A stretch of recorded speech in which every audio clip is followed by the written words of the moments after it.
So with divorce rates on the rise, with actually a 3% drop last year, according to the latest statistics, it gets harder and harder now to stay in marriages, let alone relationships. So today, I'm pleased to have with me Claire Gilchrist to talk us through what the role of a divorce coach is and how that works and what it looks like. Thank you for joining me, Claire.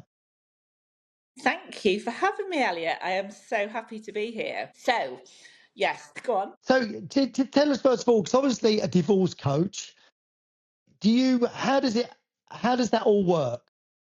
Okay, so I'm a breakup and divorce coach. So you haven't necessarily got to be married to seek out my services. I can help people that are considering leaving a relationship. So they might be in a situation where they're in a long-term relationship and they're looking at their options and they just want somebody to talk to that's impartial. So that's one of the roles that I encompass. And then the other one is obviously the slightly more well known, but not that well known. Most people don't even know that divorce coaches exist. It's a relatively new thing, but I think a really important thing in this ever evolving world of relationships and relationship breakdowns. I'm somebody that can help somebody through that really traumatic phase of breaking up and help that pain much lessen in the length of time that it goes on for and make it much, much easier by giving them the tools and the strategies to get through it. So what does a session actually look like, Claire? And do you work with just single people, or do you sometimes get both couples in there? No. So that's a really interesting question. I just work with individuals. It wouldn't be the right thing for me to do with work with both parties because I'm very much on your team. One of the first things that I work with my clients is the breakup support team. And the breakup support team consists of me, their legal advice, their financial advice, maybe their gym buddy, their dog walking partner. It's not their sister, their brother, their mum, or their dad because they're too close to the situation. A divorce coach is somebody that doesn't know them, doesn't know the story, doesn't know all the ins and outs, doesn't know the other party, but is totally impartial and is on your side and sees it from your perspective, your point of view, and knows what will help you as an individual get from the point you're at now to the light, the freedom, the new life at the end of the tunnel. Do you mostly deal with the before or the after? So do you look at sort of what went on in the relationship before, or are you more like, this is where you are now, we need to look at what you're doing moving forward? I guess most people would come to me in the after because I'm a breakup and divorce coach and they think, oh, well, Claire can only help me when I'm in the thick of it. But actually, it's super clever to come to me before because I can give you the coaching that helps you make the decision in a really clear perspective. It might be that you don't have to leave the person. It might be that you just need a few tweaks to actually help make that relationship work.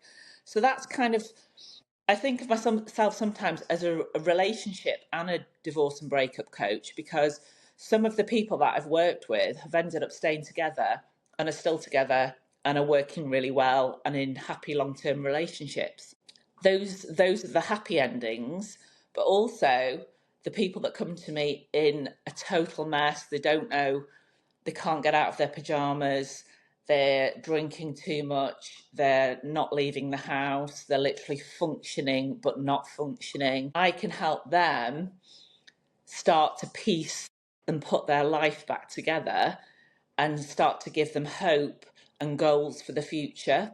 And 6 months down the line, when they're actually living that life and thriving again, that is also super, super rewarding for me. So it's a double So do edge. you, And I so think do you, equally, men and women, it's not it's not solely people think, oh, she just sees women, but I actually love working with men as well. So if someone came in, so if I came into you and I said, right, I'm going through a divorce, this has happened in my relationship, do you concentrate on what has gone on before, or do you mostly concentrate on from the point of, right, you're getting divorced, you need to do this, this, and this now, not look back? Or do you Yeah. deal with the beforehand a lot or not? The story is important. Session one can be up to 2 hours, and I listen to the whole story because I need that information. I need to know what's happened in able to help you move out of it. I need to pull out all the red flags and all the things that I feel you could be holding and struggling with to move forward with your life. So the story and the past is so important. But after session one, we don't ever return there. We put that in a box. And that is what a lot of people make a mistake. They constantly tell their sad story. And that is so negative.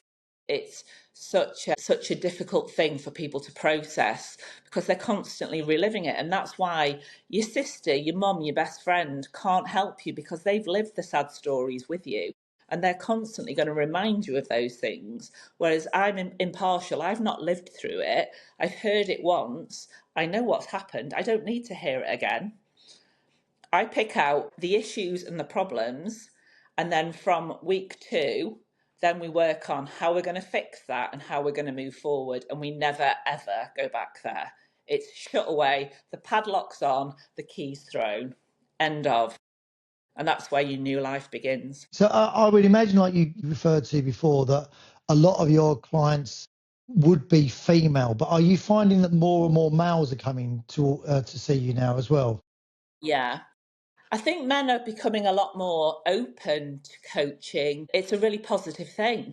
I think men are obviously financially independent and realize that they've got to function. They've got to be fathers, they've got to be run their businesses, do their 9 to 5 jobs, go to the gym, do all the things that they want to do. And if this element of their personal life is holding them back, if they can get some positive help from a professional like me in the short term, that is actually going to financially, men are savvy, that's financially going to impact them in the long term. It's going to get them out of that sticky situation quicker to enable them to function and get back to the person that they were, get them back to being the best dad they can be, the best entrepreneur, best person in the workplace, best son, best brother, best friend, all of those things, and potentially in a few stages down the line get them back to a position when they might think about wanting to date again. These are all things that I can help with. So mostly in terms of the clients, is there an age that you're finding beginning to trend where people are getting to ages now, sort of mid-40s, midlife, where they're sort of just thinking, I want more than this. I'm realizing that Yeah. I'm not happy. Or are you Yeah. finding the ages are getting older or younger or? Speaking personally, as a 53-year-old woman, I left my husband at 51 after 22 years of marriage. So that's my personal story. I think we are realizing that life is long, life is beautiful. There is so much to explore and learn and grow and enjoy. If we're not with the person that we want to do all those things with, then we have to make a change. That's what so many people are waking up to now. And women, they're independent now. They have their financial independence, the emotional wherewithal, the stability. They don't have to settle anymore like they did 30, 40 years ago, like our parents did. We can make that choice, make that decision to leave something that isn't fulfilling us and look for something that's going to make us happy for the next stage of our lives. And that's exactly what I did. And that is exactly what I want to help other people on their road to, because, you know, life is so short and life is so precious that we should be putting ourselves first. I was somebody that put my children before everything for 22 years and realized that, you know, once they'd got to an age, I really wish I could have stayed a few years longer, but unfortunately I couldn't. You know, I got my eldest to 22, my youngest to 12. No, my eldest to 20, my youngest to 12. I had to make that choice because it was making me unwell, and it was making me not the mother that I wanted to be. So I knew that the short-term pain would be for much, much long-term gain. And that is what I'm trying to teach people, is that you don't have to settle. You can find happiness again. And there is so much more out there if you have the right people around you and the right support, and you go about it in the right way. You know, it's a whole new bright world out there. I think what you alluded to there, I think that seems to be, from my experience, the biggest thing that keep, especially women in relationships. I don't feel that men are as bound by the children as women are, but the No, amount of women that I speak to, that is their main priority, and that's why they're staying in that relationship. Do you still find that that's the case? That most people are definitely. staying because of the kids? I think there's so many people that come to me that say they're trapped, and it's a terror. It terrifies me, that word, because I felt it. And it wasn't the feeling of how am I going to afford to live. I'm a grafter. I knew I'd always find something to do to, pay my bills. It's the unpicking. When you've been within a long-term relationship like I was, it's the unpicking of the houses, the mortgages, the property, the investments, the cars, the children. 22 years, it doesn't come without a lot of intertwining, and that in itself is terrifying. And that was one of the biggest things that I was scared of. And also, I'd taken on a very much a female role in the relationship. I'd always had my own business, but always looked after the children and been the primary carer. Yeah. My ex-husband was amazing, is amazing, he's a brilliant dad, but he had his own very successful business. So I had my very traditional role. I ran the home. We ran a business from the home. I ran the children's private schools. I looked after, we had horses, we had dogs, we were shooting, we had a very affluent lifestyle. And the thought of walking away from that for me was like, oh my God, what am I even thinking of? And it took me to a place of massive darkness, massive darkness. And I, so I can totally relate to people that are, you know, not just dealing with those issues, but dealing with other issues that they're terrified of. I was terrified, absolutely terrified. I lost 2.5 stone in weight. That's how scared I was. I find with a lot of the conversations that I have with women is that from listening to their explanations of their relationships is that the people that they choose to have children with when they're sort of 20s, early 30s, whatever it may be, are not the same people as they want to have the rest of their life with when No, they sort of they're older. It's almost yeah, like sort of that nesting of like, this is going to give me a really yes, good life, and he's going to yeah. be a really good dad, and then they get You have through hit the that. nail right on the head there. I chose the most amazing daddy and provider. It was like an animal instinct. My heart had nothing to do with it. And it's not to say that I didn't love him deeply. I loved him deeply for the role he was and for the person he was with me and our children. But it wasn't, that passion, that intense love that I might be looking for now. It wasn't any of those things, because I don't have to have the money now. I don't have to have the childbearing issues. There's none of that in the equation anymore. It's just somebody that matches me, my energy, my passion, and my aspirations, all those things. But I couldn't afford to have those then. I was 28 when I met Cam. I wanted to have babies. I was looking for the father of my children, and I found the most amazing father for my children. And I'll never regret that because I've got 3 beauties. So I think one of the other really complex issues of divorce, it seems to me, is especially for the stay-at-home parent as well, because there's no monetary value placed on staying at home as a parent. So, No. where the other person will go out to work and they'll earn 70 grand a year, whatever it may Yeah. be. So there's a Yeah. value placed on the work that they do. Whereas a stay-at-home parent, there's no value placed upon it. And it's the financial side of things that seems Yeah. to be just as scary as the relationship side of things. I think this is where the law has to change. I've just gone through a very, very acrimonious divorce, and all the 22 years of bringing up children that I did counts for absolutely zero. Nothing. I have no comeback on his business.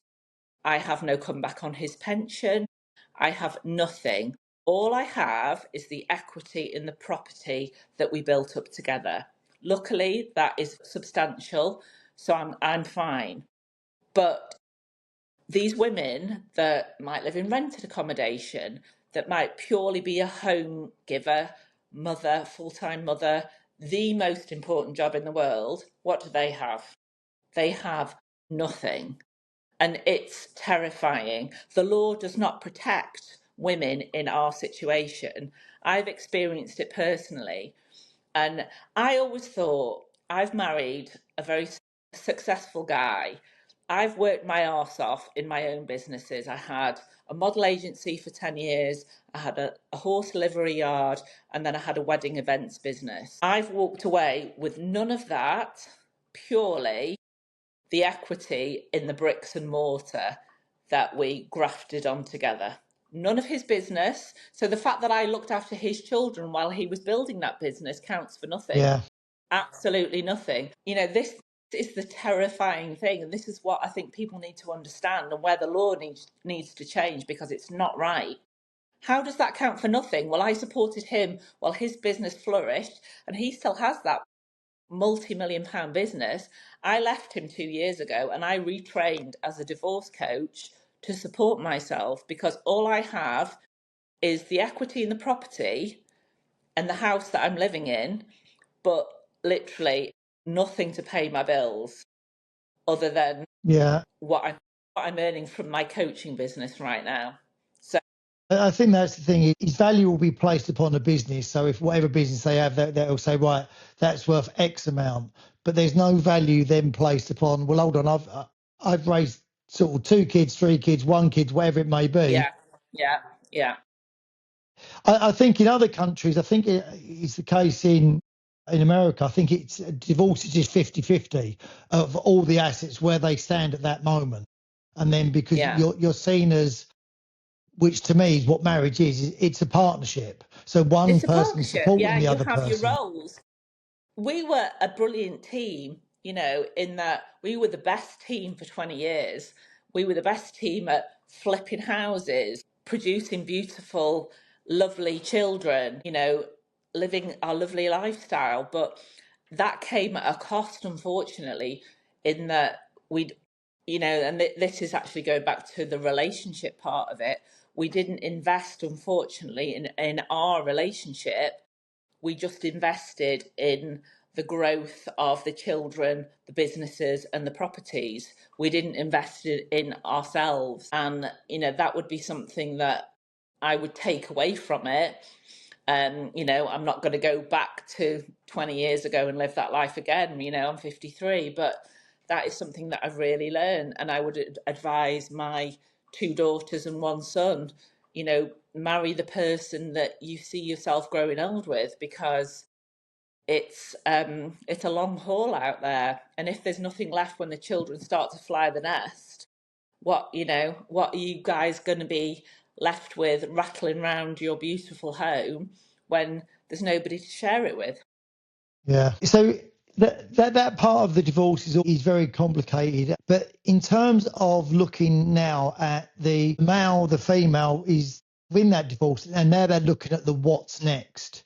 You Yeah. know, how does that change between males and females? Because the women that I speak to that are coming out and going, right, you know, the landscape's totally changed. It's dating apps now. You know, that's where you seem to meet people. So But different. all the guys, Who knew dating yeah, apps existed, Elliot? It's like, I wow, go, it's a minefield. I know. And then sort of the biggest thing for women is that all the guys just want is sex. That's all they're looking Yeah. for. They're coming out. And I do try to explain, but if they've been in sexless relationships for the last sort of 10, 15 years, guys are very simple. That's what they're going to crave when they come out. They're just going to look for, right, I'm making up for the last 15 years. Are women Yeah. getting to that stage too? Because a lot of them seem to want more of an emotional connection when they're coming out of divorce. I think women are very different beings, aren't they? I think they want both.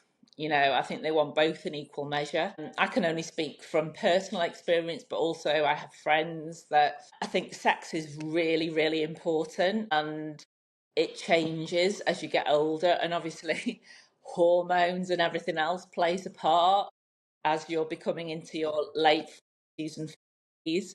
Girls get on the HRT. It's like it's a winning formula when you get it right, because I have friends that aren't on it. They have no sex drive. They don't crave any intimate connection or anything like that. My friends that are as happy and horny as they would have been in their 20s. It really does make all the difference. So that's one thing, is looking after your physical health is super, super important. And I think, I think times are changing. A woman in her 50s now is not seen as a non-sexual person anymore. I mean, having been on the dating app, you know, I get a lot of attention from guys in their 30s, which is fabulous, I have to say. It's really lovely to have that attention, because women are in great shape. They're independent, they are living their lives. They've got free time, and they are open to exploring new things because they've come out of these long-term relationships where perhaps they haven't been sexually fulfilled, and they want to explore that side of their lives that they haven't been able to. So, you know, these younger guys are actually kind of onto this, and they're just like, these older women are actually this is a fun kind of avenue to go down. But the culture of dating apps is obviously quite alien to my Yeah. age group. It wasn't a thing when we were first dating, 25, 30 years ago. So that is something I've had to learn fast and quick on. And I have, I'm a savvy gal. Um, I'm northern, not much gets past me. And I've learned a lot. I have met some beautiful people, some lovely guys that I am probably going to be friends with for life. And who knows what's going to happen, but I am fully single right now. Do you coach any of this side of it to people that are coming into you? Do you help them through this part Yeah, of the I think, process? yeah, this is a huge part of it. I talk about how to approach dating apps, how to load your profile, the kind of pictures to put, the kind of prompts to put, um, to approach the kind of people that you want to engage with. I think that is super important. You know, I've been, I spoke about before, I've been the crash test dummy on this. I've made massive mistakes. But when I first went out there, I never put a bikini or underwear shot because I just didn't think that was the thing to do. Men, oh my God, it's all the gym naked shots. You guys in your 50s, you love getting your bodies out. It's like, this is what's on offer, girls. But for me, it's like, no, this is me, and I'm demure. I tease a little bit, but there's nothing, absolutely nothing like that on my profile. But I also put my fun, my humorous side, always talk about the fact I've got children, that I'm really family orientated, that I'm not into hookups, one night stands. I think lay your cards out very, very clear, and that is something that I help clients with. And then when they get their first dates, they'll come to me and they'll say, how do I approach this? And we talk through it. We talk through about the safety aspects, how to message before, how to message afterwards, how far to go on the first date. And we go through all the scenarios. And I think I love that. I find that super interesting. That psychology around that whole space is fascinating. I can only imagine that the conversation between, if you've got a male client in that situation and a female client in that situation, the conversation must be worlds apart. Because when you said we discuss how far we're going to go on the first day, guys, just get guys. I'm stopping there. We're going to get the second base, and I'm not going any further than that. Yeah, that's my line. I'm not crossing that line, love. I'm not. No. I mean, are the conversations very different that you have? Yeah, it is different. Yeah, you're right there. You're so right there. But I understand men. I love men. I absolutely adore men. I love their brains. I love their bodies. I love how they think. I love their instincts. I'm very in tune with male psyche, and I couldn't love it more. You are who you are, and I love working with that and trying to make my little tweaks to make you slightly more sensitive to female connection. How much difference I make, I have no clue. But yeah, I try my best. So does the divorce coach that a male will get, like coming to see you, does that vary massively from the divorce coach that a female is going to get? No, none whatsoever. You get Claire, you get Northern Claire, you get somebody that has gone through the mill. I bring so much to the table. So I've been married and divorced twice, had a very early marriage with no children. I married when I was 19, somebody in the music business, and that ended when I was 24. Then I was single for 4 years. Then I married my husband at 28, and we were together 22 years and had 3 children. So I've had the short, fun relationship. He got someone pregnant, the first one. That's a whole other story. And I got a barrister, and I got spousal maintenance from him for 2 years, which was unheard of at the time. But I took him to court and got spousal maintenance because I'd given up my education for him. So even at a young age, I was kind of fighting for my corner as a woman in a relationship that knew her worth. And then was single. I was modelling at the time, and then met my husband, but really wanted that Instagram. Not that it was a thing then, but now it is. That Instagram, beautiful family. And I got it all. I manifested it and I got it all. No, my life was the dream. It was the dream, and I walked away from it all because my heart was breaking and I wasn't happy. So I do understand. I've got a lot of guy friends, and actually I've got a lot of guy friends from meeting people on dating apps in the last 2 years, and it's not worked out in the relationship sense, but it's worked out in the friendship sense, which I love. I absolutely love. And most of them I speak to every single day, and they'll tell me about their dating dramas. I'll tell them about my dating dramas. And I find it fascinating because ultimately we're all looking for the same thing. We just go about it in different ways. We have different perspectives. We have different routes to purchase. We have different ideologies. We have different outlooks and different perspectives how we should gain what we want ultimately. But ultimately, we just want to be loved, don't we? We just want that passion. We just want that partner.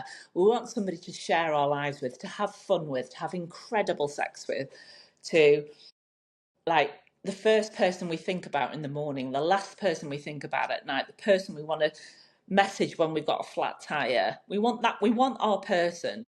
We're all looking for that person, and they're ultimately, I know they're all, because they're great guys, they're all looking for the same thing. And we laugh and we joke about the ups and downs of trying to find it.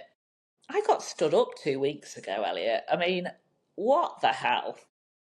Oh, a no-show. A no-show. 53 years of age, the first time in my life I've been stood up. I mean, luckily, I went 10 minutes from my house to a pub. I had a feeling, but radio silence since. I just don't understand that kind of. I don't understand the ghosting. I've never done it. I don't. I don't. I would love to understand where that kind of psychology comes from, because if I'm not on dating apps anymore, I've come off because I'm having a break. It's been a bit too much.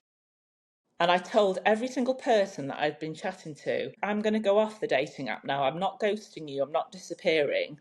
I'm leaving the dating app. If you want to carry on speaking to me, I'm going to be on for 24 hours. Message me back. And if there's a connection, I'll send you my WhatsApp. So I'm fully transparent. Why can't other people be like that? I think with the conversations that I've had with women, actually, that have got a perspective of people don't owe anyone anything on them. And I understand, I don't agree with it, Hate because I think that. if you're I having a hate conversation that. with someone, yeah, I agree. I think there's a common courtesy that, like holding the door open. If someone holds the door open for you, you say thank you. Some people will walk Yeah. through it and say nothing. Some people will say thank you very much. And that's the basic difference. Some people think, I don't know this person, I don't owe them anything. So that they'll treat it in that way. And it's not, I don't think it's personal at all. But to a person that appreciates people that are respectful, they do take it personally. And that's one of the things that I found I don't do the dating apps, haven't done them for ages, that I found that you've got to learn very quickly not to take things personally, because a Yeah. lot of it is not personal, and you do Yeah. take it personally because you think it's about you, but a lot of the time it's about them. It just Yeah. Oh, it's affects you, always about them. unfortunately. It is all, do you know what? It's never about you. It's always about them. And that is something that I think is, if I can get anything across right now to anybody that's watching this, it's not about you. It's about something that's going on in their life. Either they haven't got the guts, the courage, they're speaking to someone else, their ex has come back, their kids have had some trauma. It's never about you, ever. It's always about them. And I sat in that pub that night and I laughed. I laughed so hard and texted my friend. I went, I've been stood up. I'm sat here with my drink on my own. But do you know what? It it gives me more power to help other people, because, you know, I'm a single woman out there dating in the world, post divorce, trying to move on, living a life, and trying to keep my side of the road clean, always putting my kids first, always trying to do the right thing, be a good person. And shit happens to me too. So, you know it's it's normal. We've got to take it on the chin, have a laugh, wake up the next morning and move on. I couldn't agree more with you, Claire. So, the last question, in terms of going back to divorce, what would be the one piece of advice if there's people listening that are currently in relationships, they know they're not happy, they're struggling to see a way out of this without hurting people? What would be the one piece of advice from your experience that you would say to them? Okay, I think first of all, you need to be very clear in what you want your end goal to be. And then coming to somebody like a divorce coach, most of us have a free discovery call where it's not going to cost you a penny. You can just tell them a bit of your story. They can tell you what your options are, how they think they can help you, and then you've got a little bit of clarity about how you can potentially move forward. I don't think speaking to your inner circle, like I mentioned before, is going to be helpful. I think you need to actually write down all the issues that you have a problem with and where you would like to go going forwards. So the issues and the going forwards. Once you've got those two lists clear, if you have the strength, and I know this is so difficult sometimes, some people are not in a situation, they might be in a coercive control relationship where they can't get to a telephone. And this is terrifying. You know, this is a situation that I hear about all the time. They are not able to actually leave the house, but if you can get to a safe space and make a phone call to somebody like me, you have that half an hour where you can just share with somebody that is not going to judge you, that doesn't know anything about your past, anything about what you want, but is just a safe space to listen, take it all on board, and briefly tell you how they can help you. And that is not going to cost you a penny. It's literally not going to cost you a penny. And then if you decide you want to move on with that, that's when the deep dive coaching can really begin. So, you know, that's why I'm here today, to say to people, if you think, you know, you might connect with me, you might think I'm somebody you could talk to, hopefully people will. You know, that's what I'm here for. My goal is, you know, I'm very lucky. I live in a beautiful home. I just need to pay my bills. I'm not here to be super rich anymore. I've had it. I lost it. It means nothing. I had it twice and lost it twice. It means nothing. Happiness to me is my children being happy, my 2 dogs and my horse being happy. That is all I care about right now. I've got all the clothes and the handbags I'll ever need. So if I can make a difference in somebody's life now, going forwards for the next however many years I've got, hopefully many, then my life will have been worth something. And I really, really am so passionate about this work. And I really know I've A, got the experience, and B, got the training to help people not make the mistakes I've made and really make that really tricky, painful, heartbreaking, anxiety-filled situation shorter, less painful, and let's find that light for you a lot quicker. Okay, it's great advice, and thank you so much. And I think the most important thing is not only just the professional qualifications that you've got, is also having the experience of it. I think that is a real benefit, because sometimes you can be very qualified, but if you've never lived those life and walked those shoes, it's essential. It's essential. Yeah, I really think it's. But we're going to put all of your information on there for people to contact you as well. But thank you so much for joining me today. Guys, thank you for watching 50 Shades of Grey, another episode. Make sure you subscribe and make sure you follow, and we'll catch up with you soon. Take care. Bye-bye.